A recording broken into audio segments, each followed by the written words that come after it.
Much of where I come from is based around my family.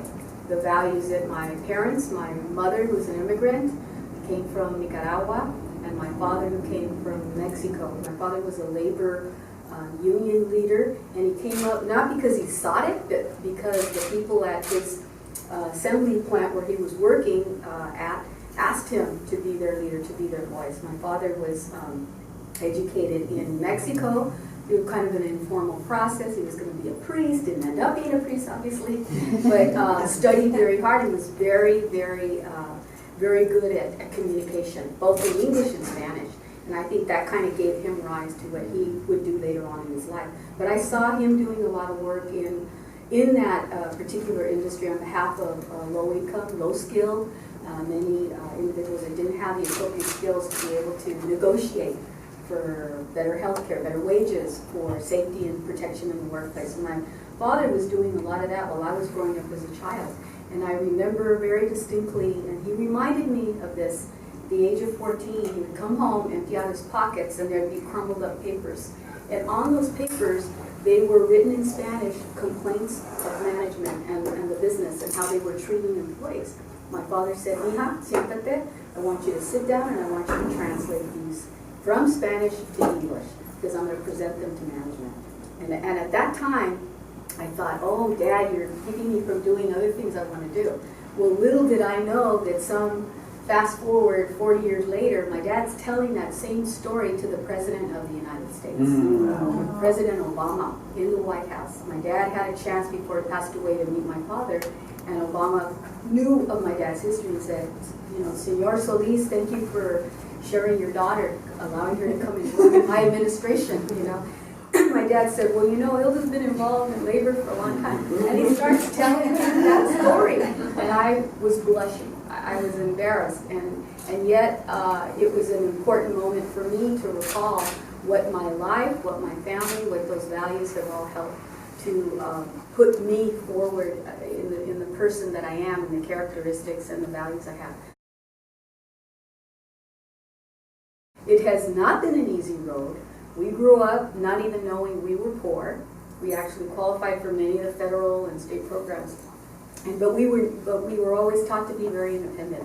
My father was very mindful of that and insisted on us getting at least through high school.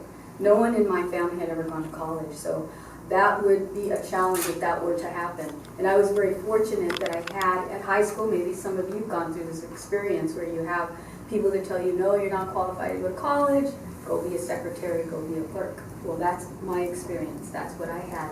Fortunately enough, though, I had a Latino teacher who was also a college counselor, who said, "Hilda, what are you going to do with your life? You should think about college." And I looked at him and I said, "Well, quite frankly, I can't afford it. My parents can't. They expect me to work, and I have to kind of follow that route. I don't know what I would do in college." And he said, "No, let's sit down and talk about it. If you're interested, I think you have the capability of doing that."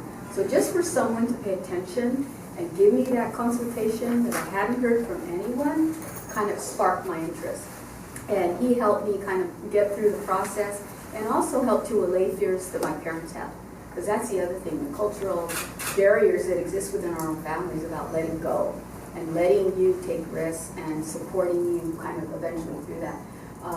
I ended up getting into college. I applied to Cal Poly, was admitted, got almost full scholarship, so I could literally live there and just show up, get good grades, and work on campus and all of that.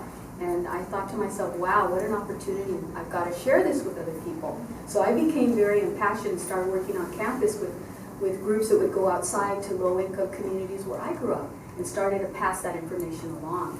And lo and behold, I started to see more students from my area and from my high school attending the university. Education, first of all, is number one. Number one, no matter what you do. Even if you've already raised your family and you've worked for 25 years or 10 years somewhere, it's always good to have that credential, because that's going to give you value in this society. And then experience, life experience, getting involved in community groups, organizations, volunteering. I did a lot of that. You don't always have to know where you're going to go. I mean, unfortunately, that's what happened to me. I kind of was there at the right place at the right time. I had good mentors. I had opportunities that were opening up, but that doesn't always happen. So what I would say to you now is have a plan.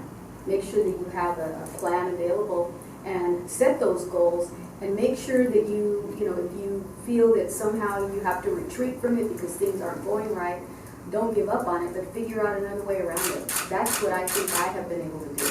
Even while people have told me that I wasn't college material, that I should be a clerk, now, no matter where I go in life, I will retain the title of Secretary of Labor.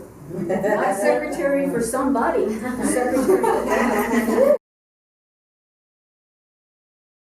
If you want to run for office, have a good financial plan. What's your goal? What is it that you need to get your message out there, to pay for staff, or to pay contacting voters, all of that. So sophisticated now, cost a lot of money, and you can't afford, especially Latinos, to waste your time and your money.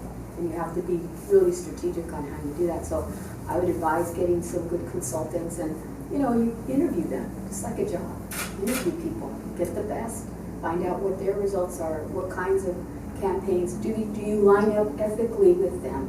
Do you have the same philosophy? All those things are very important. And it's being involved in those circles so you can also get the appointments, because sometimes it isn't all about running for office, but it's who you are, what stature you have in the community, how valid is that, the credibility. So that's really important. I think that's something that Latinas, we always have to remind ourselves, how can I improve myself? What else can I do?